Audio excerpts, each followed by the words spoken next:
ಅಧಿವೇಶನದ ಕೊನೆಯ ದಿನ ನಡೆದಂತಹ ಘಟನೆಗಳನ್ನ ನಾವೆಲ್ಲರೂ ಕರ್ನಾಟಕ ವಿಧಾನಸಭೆಯ ದೃಶ್ಯವನ್ನ ನೋಡಿದ್ದೇವೆ. ಅವತ್ತು ಸ್ಪೀಕರ್ ಯುಟಿ ಖಾದರ್ ಅವರು ತೆಗೆದುಕೊಂಡಂತಹ ನಿರ್ಣಯ ಮುಖ್ಯಮಂತ್ರಿಗಳು ಮತ್ತು ಸಂಸದೀಯ ವ್ಯವಹಾರ ಸಚಿವರೊಂದಿಗೆ ಚರ್ಚಿಸಿ ತೆಗೆದುಕೊಂಡಂತಹ ನಿರ್ಣಯ 18 ಜನ ಬಿಜೆಪಿಯ ಶಾಸಕರನ್ನ 6 ತಿಂಗಳ ಕಾಲ ಹೊರಗೆ ಹಾಕಿ ಅವರು ಸಭೆಗಳಿಗೆ ಹೋಗಬಾರದು ಇತ್ಯಾದಿಗಳ ಕಂಡೀಷನ್ ಹಾಕಿರೋದು ಇದು ಕರ್ನಾಟಕದ ಇತಿಹಾಸದಲ್ಲಿ ಮೊಟ್ಟ ಮೊದಲ ಬಾರಿಗೆ ಕಾನೂನು ಬಾಹಿರವಾಗಿ ತೆಗೆದುಕೊಂಡಂತಹ ಒಂದು ನಿರ್ಣಯ ಇದು. ಸ್ಪೀಕರ್ ಅವರು ನಮ್ಮ ನಿಯಮಾವಳಿಗಳಲ್ಲಿ ಎಲ್ಲೂ ಇದಕ್ಕೆ ಅವಕಾಶಗಳಿಲ್ಲ. ಕರ್ನಾಟಕದಲ್ಲಿ ಹಿಂದೆಂದೂ ಹೀಗಾಗಿದ್ದಿಲ್ಲ, ಹೀಗೆ ಮಾಡೋದಕ್ಕೆ ಅವಕಾಶವೂ ಇಲ್ಲ. ಆದಾಗ್ಯೂ ಸ್ಪೀಕರ್ ಅವರು ರಾಜಕೀಯ ಒತ್ತಡದಿಂದ ಈ ರೀತಿ ನಿರ್ಣಯವನ್ನ ತೆಗೆದುಕೊಂಡಿರೋದನ್ನ ಪುನರ್ ಪರಿಶೀಲಿಸಬೇಕು, ಅದನ್ನು ವಾಪಸ್ ತಗೋಬೇಕು.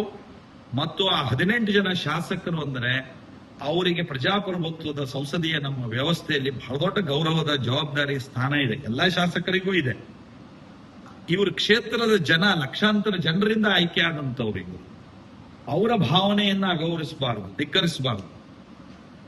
ಶಿಕ್ಷೆ ಕೊಡುವ ಅಧಿಕಾರ ನ್ಯಾಯಾಂಗಕ್ಕಿದೆ, ನಮಗಿಲ್ಲ.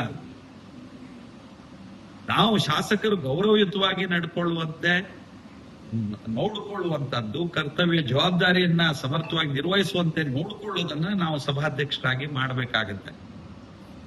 ಈ ರೀತಿ ಕಂಡೀಷನ್ಗಳನ್ನೆಲ್ಲ ಹಾಕಿ 6 ತಿಂಗಳ ಕಾಲ ಸದನದಿಂದ ಹೊರಗೆ ಹಾಕುವಂತದ್ದು ಎಂದೂ ಕರ್ನಾಟಕ ಇತಿಹಾಸದಲ್ಲಿ ಆಗಿಲ್ಲ. ಕರ್ನಾಟಕದ ಸಂಸದೀಯ ಪರಂಪರೆಗೆ ಬಹಳ ದೊಡ್ಡ ಇತಿಹಾಸ ಇದೆ. ನಾವು ಬಸವಣ್ಣ ಅವರನ್ನ ಅನುಭವ ಮಂಟಪದ ಮಾತು ಹೇಳ್ತೇವೆ, ನಾವು ಮೈಸೂರು ರಾಜರ ಪ್ರಜಾಪ್ರತಿನಿಧಿ ಸಭಾದ ಮಾತು ಹೇಳ್ತೇವೆ. ಕರ್ನಾಟಕ ವಿಧಾನ ಮಂಡಲವೇ ಎಷ್ಟು ಉತ್ತಮವಾಗಿ ನಡ್ಕೊಂಡು ಬಂದಿದೆ ಅನ್ನೋದು ಮಾದರಿ ಇದೆ. ಅದೆಲ್ಲದರೂ ಹೊರತಾಗಿಯೂ ನಮ್ಮ ಸ್ಪೀಕರ್ ಅವರು ಯುಟಿ ಖಾದರ್ ಅವರು ಈ ರೀತಿ ನಿರ್ಣಯ ತೆಗೆದುಕೊಂಡಿರೋದು ಆಘಾತಕಾರಿಯಾದಂಥದ್ದು. ಅವರು ಅದನ್ನು ಹಿಂತೆಕೊಳ್ಳಬೇಕು. ಮತ್ತು ಮುಖ್ಯಮಂತ್ರಿಗಳು, ಕಾನೂನು ಸಚಿವರು ಶ್ರೀಯುತ ಸಿದ್ದರಾಮಯ್ಯ ಅವರು, ಎಚ್ ಕೆ ಪಾಟೀಲ್ ಅವರು ಅವ್ರ ಹಿರಿತನದಿಂದ ಸ್ಪೀಕರ್ ಅವರಿಗೆ ಹೇಳಬೇಕಿತ್ತು ಹೀಗಿದ್ದ ನಿರ್ಣಯ ಕರ್ನಾಟಕ ವಿಧಾನಸಭೆಯಲ್ಲಿ ಆಗಬಾರದು ಅಂತ. ಯಾಕಂದ್ರೆ ನಿಯಮ ಬಾಹಿರವಾದಂಥದ್ದು, ಕರ್ನಾಟಕದ ಘನತೆ ಗೌರವಕ್ಕೆ ಕುಂದು ತರುವಂತಹದ್ದು ಇದು ನಿರ್ಣಯ. ಹಾಗಾಗಿ ಮುಖ್ಯಮಂತ್ರಿಗಳು ಮತ್ತು ಕಾನೂನು ಸಚಿವರು ಇದು ಸರಿಯಲ್ಲ ಅನ್ನೋ ನಿರ್ಣಯ ತೆಗೆದುಕೊಳ್ಳಬೇಕಿತ್ತು. ಆದ್ರೆ ಇವರು ಜೊತೆ ಸೇರಿ ಈ ರೀತಿ ನಿರ್ಣಯ ತೆಗೆದುಕೊಂಡಿರೋದು ತಪ್ಪು, ಅದನ್ನು ಹಿಂತೆಗೆದುಕೊಳ್ಬೇಕು ಅನ್ನುವಂತ ಆಗ್ರಹವನ್ನ ನಾನು ಮಾಡ್ತೇನೆ. ನಿಮ್ಗೆಲ್ಲ ಗೊತ್ತಿದೆ ಅದು ಎಂತೆಂತ ಸಂದರ್ಭದಲ್ಲಿ ಇದೆಲ್ಲವೂ ಪಾಸ್ ಆಗಿದೆ ಅಂತ.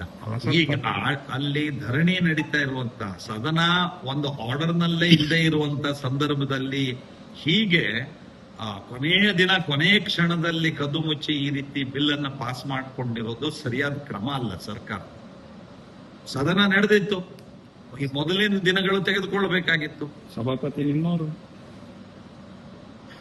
ಈಗ ಆದ್ರೆ ಈ ಪರಿಸ್ಥಿತಿಯಲ್ಲಿ, ಅಲ್ಲಿದ್ದಂತ ನಿರ್ಮಾಣಗೊಂಡಂತ ಪರಿಸ್ಥಿತಿ ಹಿನ್ನೆಲೆಯಲ್ಲಿ ಯಾರಾದ್ರೂ ಅಲ್ಲಿ ಸೂಕ್ತವಾದ ನಿರ್ಣಯವನ್ನು ಮಾಡೋದಕ್ಕೆ ಅವಕಾಶ ಇಲ್ಲದೆ ಇರುವಂತ ಸಂದರ್ಭದಲ್ಲಿ ನಮ್ಮವರು ಆ ನಿರ್ಣಯವನ್ನ ತೆಗೆದುಕೊಂಡಿದ್ದಾರೆ. ಬಟ್ ಇದಕ್ಕೆ ನಮ್ಮ ಸ್ಪಷ್ಟ ನಿಲುವುಗಳು ಯಾವತ್ತೂ ನಾವು ಅದನ್ನು ವ್ಯಕ್ತಪಡಿಸ್ತಾ ಇದ್ದೇವೆ.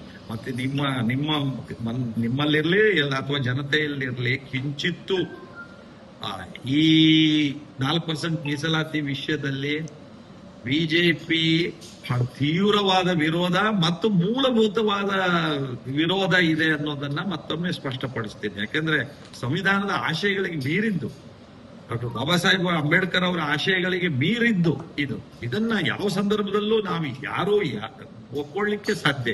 ಅಧಿವೇಶನದ ಕೊನೆಯ ದಿನ ನಡೆದಂತಹ ಘಟನೆಗಳನ್ನ ನಾವೆಲ್ಲರೂ ಕರ್ನಾಟಕ ವಿಧಾನಸಭೆಯ ದೃಶ್ಯವನ್ನ ನೋಡಿದ್ದೇವೆ. ಅವತ್ತು ಸ್ಪೀಕರ್ ಯುಟಿ ಖಾದರ್ ಅವರು ತೆಗೆದುಕೊಂಡಂತಹ ನಿರ್ಣಯ ಮುಖ್ಯಮಂತ್ರಿಗಳು ಮತ್ತು ಸಂಸದೀಯ ವ್ಯವಹಾರ ಸಚಿವರೊಂದಿಗೆ ಚರ್ಚಿಸಿ ತೆಗೆದುಕೊಂಡಂತಹ ನಿರ್ಣಯ 18 ಜನ ಬಿಜೆಪಿಯ ಶಾಸಕರನ್ನ 6 ತಿಂಗಳ ಕಾಲ ಹೊರಗೆ ಹಾಕಿ ಅವರು ಸಭೆಗಳಿಗೆ ಹೋಗಬಾರದು ಇತ್ಯಾದಿಗಳ ಕಂಡೀಷನ್ ಹಾಕಿರೋದು ಇದು ಕರ್ನಾಟಕದ ಇತಿಹಾಸದಲ್ಲಿ ಮೊಟ್ಟ ಮೊದಲ ಬಾರಿಗೆ ಕಾನೂನು ಬಾಹಿರವಾಗಿ ತೆಗೆದುಕೊಂಡಂತಹ ಒಂದು ನಿರ್ಣಯ ಇದು. ಸ್ಪೀಕರ್ ಅವರು ನಮ್ಮ ನಿಯಮಾವಳಿಗಳಲ್ಲಿ ಎಲ್ಲೂ ಇದಕ್ಕೆ ಅವಕಾಶಗಳಿಲ್ಲ. ಕರ್ನಾಟಕದಲ್ಲಿ ಹಿಂದೆಂದೂ ಹೀಗಾಗಿದ್ದಿಲ್ಲ, ಹೀಗೆ ಮಾಡೋದಕ್ಕೆ ಅವಕಾಶವೂ ಇಲ್ಲ.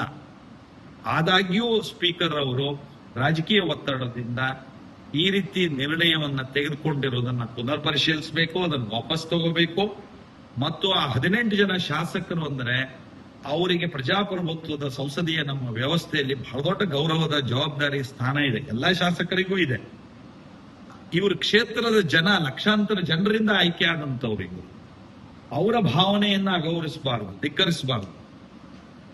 ಶಿಕ್ಷೆ ಕೊಡೋ ಅಧಿಕಾರ ನ್ಯಾಯಾಂಗಕ್ಕಿದೆ, ನಮಗಿಲ್ಲ.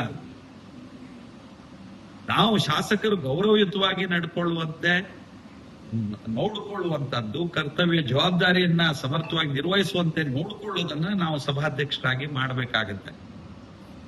ಈ ರೀತಿ ಕಂಡೀಷನ್ಗಳನ್ನೆಲ್ಲ ಹಾಕಿ 6 ತಿಂಗಳ ಕಾಲ ಸದನದಿಂದ ಹೊರಗೆ ಹಾಕುವಂತದ್ದು ಎಂದೂ ಕರ್ನಾಟಕ ಇತಿಹಾಸದಲ್ಲಿ ಆಗಿಲ್ಲ. ಕರ್ನಾಟಕದ ಸಂಸದೀಯ ಪರಂಪರೆಗೆ ಬಹಳ ದೊಡ್ಡ ಇತಿಹಾಸ ಇದೆ. ನಾವು ಬಸವಣ್ಣ ಅವರನ್ನ ಅನುಭವ ಮಂಟಪದ ಮಾತು ಹೇಳ್ತೇವೆ, ನಾವು ಮೈಸೂರು ರಾಜರ ಪ್ರಜಾಪ್ರತಿನಿಧಿ ಸಭಾದ ಮಾತು ಹೇಳ್ತೇವೆ. ಕರ್ನಾಟಕ ವಿಧಾನಸಭಾ ಮಂಡಲವೇ ಎಷ್ಟು ಉತ್ತಮವಾಗಿ ನಡ್ಕೊಂಡು ಬಂದಿದೆ ಅನ್ನೋದು ಮಾದರಿ ಇದೆ. ಅದೆಲ್ಲದರೂ ಹೊರತಾಗಿಯೂ ನಮ್ಮ ಸ್ಪೀಕರ್ ಅವರು ಯುಟಿ ಖಾದರ್ ಅವರು ಈ ರೀತಿ ನಿರ್ಣಯ ತೆಗೆದುಕೊಂಡಿರೋದು ಆಘಾತಕಾರಿಯಾದಂತದ್ದು. ಅವರು ಅದನ್ನು ಹಿಂತೆಕೊಳ್ಳಬೇಕು. ಮತ್ತು ಮುಖ್ಯಮಂತ್ರಿಗಳು, ಕಾನೂನು ಸಚಿವರು ಶ್ರೀಯುತ ಸಿದ್ದರಾಮಯ್ಯ ಅವರು, ಎಚ್ ಕೆ ಪಾಟೀಲ್ ಅವರು ಹಿರಿತನದಿಂದ ಸ್ಪೀಕರ್ ಅವರಿಗೆ ಹೇಳಬೇಕಿತ್ತು ಹೀಗಿದ್ದ ನಿರ್ಣಯ ಕರ್ನಾಟಕ ವಿಧಾನಸಭೆಯಲ್ಲಿ ಆಗಬಾರದು ಅಂತ. ಯಾಕಂದ್ರೆ ನಿಯಮ ಬಾಹಿರವಾದಂತ ಕರ್ನಾಟಕದ ಘನತೆ ಗೌರವಕ್ಕೆ ಕುಂದು ತರುವಂತಹದ್ದು ಇದು ನಿರ್ಣಯ. ಹಾಗಾಗಿ ಮುಖ್ಯಮಂತ್ರಿಗಳು ಮತ್ತು ಕಾನೂನು ಸಚಿವರು ಇದು ಸರಿಯಲ್ಲ ಅನ್ನೋ ನಿರ್ಣಯ ತೆಗೆದುಕೊಳ್ಳಬೇಕಿತ್ತು. ಆದ್ರೆ ಇವರು ಜೊತೆ ಸೇರಿ ಈ ರೀತಿ ನಿರ್ಣಯ ತೆಗೆದುಕೊಂಡಿರೋದು ತಪ್ಪು. ಅದನ್ನು ಹಿಂತೆಗೆದುಕೊಳ್ಬೇಕು ಅನ್ನುವಂತ ಆಗ್ರಹವನ್ನ ನಾನು ಮಾಡ್ತೇನೆ. ನಿಮ್ಗೆಲ್ಲ ಗೊತ್ತಿದೆ ಅದು ಎಂತೆಂತ ಸಂದರ್ಭದಲ್ಲಿ ಇದೆಲ್ಲವೂ ಪಾಸ್ ಆಗಿದೆ ಅಂತ.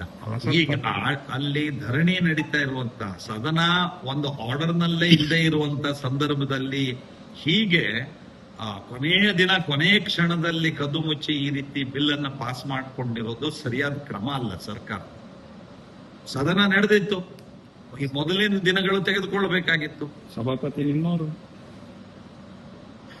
ಈಗ ಆದ್ರೆ ಈ ಪರಿಸ್ಥಿತಿಯಲ್ಲಿ ಅಲ್ಲಿದ್ದಂತ ನಿರ್ಮಾಣಗೊಂಡಂತ ಪರಿಸ್ಥಿತಿ ಹಿನ್ನೆಲೆಯಲ್ಲಿ ಯಾರಾದ್ರೂ ಅಲ್ಲಿ ಸೂಕ್ತವಾದ ನಿರ್ಣಯವನ್ನು ಮಾಡೋದಕ್ಕೆ ಅವಕಾಶ ಇಲ್ಲದೆ ಇರುವಂತ ಸಂದರ್ಭದಲ್ಲಿ ನಮ್ಮವರು ಆ ನಿರ್ಣಯವನ್ನ ತೆಗೆದುಕೊಂಡಿದ್ದಾರೆ. ಬಟ್ ಇದಕ್ಕೆ ನಮ್ಮ ಸ್ಪಷ್ಟ ನಿಲುವುಗಳು ಯಾವತ್ತೂ ನಾವು ಅದನ್ನು ವ್ಯಕ್ತಪಡಿಸ್ತಾ ಇದ್ದೇವೆ. ಮತ್ತೆ ನಿಮ್ಮಲ್ಲಿರ್ಲಿ ಅಥವಾ ಜನತೆಯಲ್ಲಿರ್ಲಿ ಕಿಂಚಿತ್ತು ಈ 4% ಮೀಸಲಾತಿ ವಿಷಯದಲ್ಲಿ ಬಿಜೆಪಿ ತೀವ್ರವಾದ ವಿರೋಧ ಮತ್ತು ಮೂಲಭೂತವಾದ ವಿರೋಧ ಇದೆ ಅನ್ನೋದನ್ನ ಮತ್ತೊಮ್ಮೆ ಸ್ಪಷ್ಟಪಡಿಸ್ತೀನಿ. ಯಾಕಂದ್ರೆ ಸಂವಿಧಾನದ ಆಶಯಗಳಿಗೆ ಮೀರಿದ್ದು, ಡಾಕ್ಟರ್ ಬಾಬಾ ಸಾಹೇಬ್ ಅಂಬೇಡ್ಕರ್ ಅವರ ಆಶಯಗಳಿಗೆ ಮೀರಿದ್ದು ಇದನ್ನ ಯಾವ ಸಂದರ್ಭದಲ್ಲೂ ನಾವು ಯಾರೂ ಒಪ್ಕೊಳ್ಳಿಕ್ಕೆ ಸಾಧ್ಯ.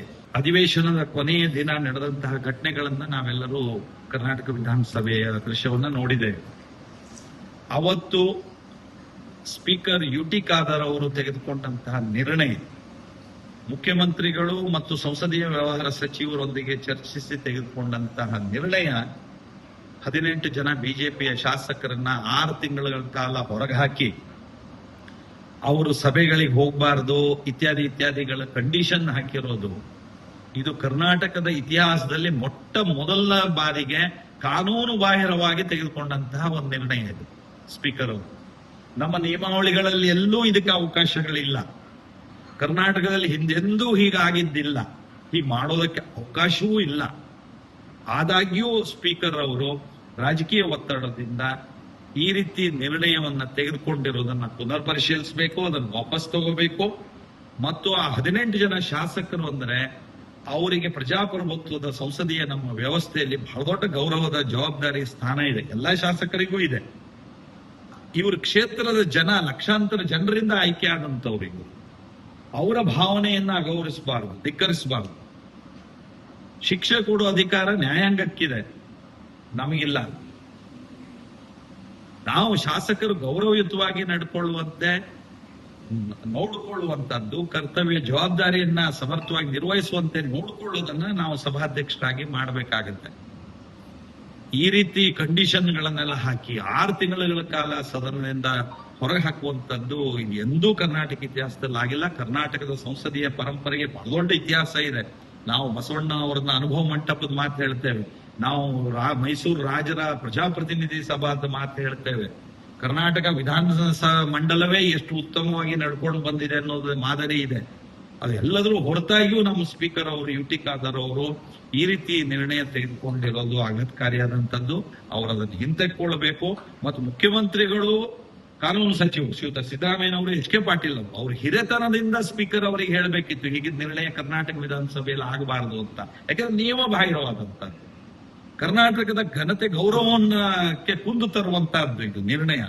ಹಾಗಾಗಿ ಮುಖ್ಯಮಂತ್ರಿಗಳು ಮತ್ತು ಕಾನೂನು ಸಚಿವರು ಇದು ಸರಿಯಲ್ಲ ಅನ್ನೋ ನಿರ್ಣಯ ತೆಗೆದುಕೊಳ್ಳಬೇಕಿತ್ತು. ಆದ್ರೆ ಇವರು ಜೊತೆ ಸೇರಿ ಈ ರೀತಿ ನಿರ್ಣಯ ತೆಗೆದುಕೊಂಡಿರೋದು ತಪ್ಪು, ಅದನ್ನು ಹಿಂತೆಗೆದುಕೊಳ್ಬೇಕು ಅನ್ನುವಂತ ಆಗ್ರಹವನ್ನ ನಾನು ಮಾಡ್ತೇನೆ. ನಿಮ್ಗೆಲ್ಲ ಗೊತ್ತಿದೆ ಅದು ಎಂತೆಂತ ಸಂದರ್ಭದಲ್ಲಿ ಇದೆಲ್ಲವೂ ಪಾಸ್ ಆಗಿದೆ ಅಂತ.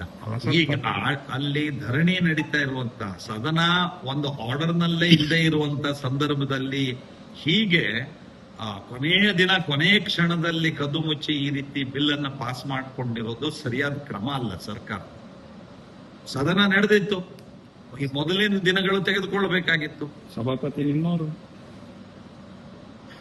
ಈಗ ಆದ್ರೆ ಈ ಪರಿಸ್ಥಿತಿಯಲ್ಲಿ ಅಲ್ಲಿದ್ದಂತ ನಿರ್ಮಾಣಗೊಂಡಂತ ಪರಿಸ್ಥಿತಿ ಹಿನ್ನೆಲೆಯಲ್ಲಿ ಯಾರಾದ್ರೂ ಅಲ್ಲಿ ಸೂಕ್ತವಾದ ನಿರ್ಣಯವನ್ನು ಮಾಡೋದಕ್ಕೆ ಅವಕಾಶ ಇಲ್ಲದೆ ಇರುವಂತ ಸಂದರ್ಭದಲ್ಲಿ ನಮ್ಮವರು ಆ ನಿರ್ಣಯವನ್ನ ತೆಗೆದುಕೊಂಡಿದ್ದಾರೆ. ಬಟ್ ಇದಕ್ಕೆ ನಮ್ಮ ಸ್ಪಷ್ಟ ನಿಲುವುಗಳು ಯಾವತ್ತೂ ನಾವು ಅದನ್ನು ವ್ಯಕ್ತಪಡಿಸ್ತಾ ಇದ್ದೇವೆ.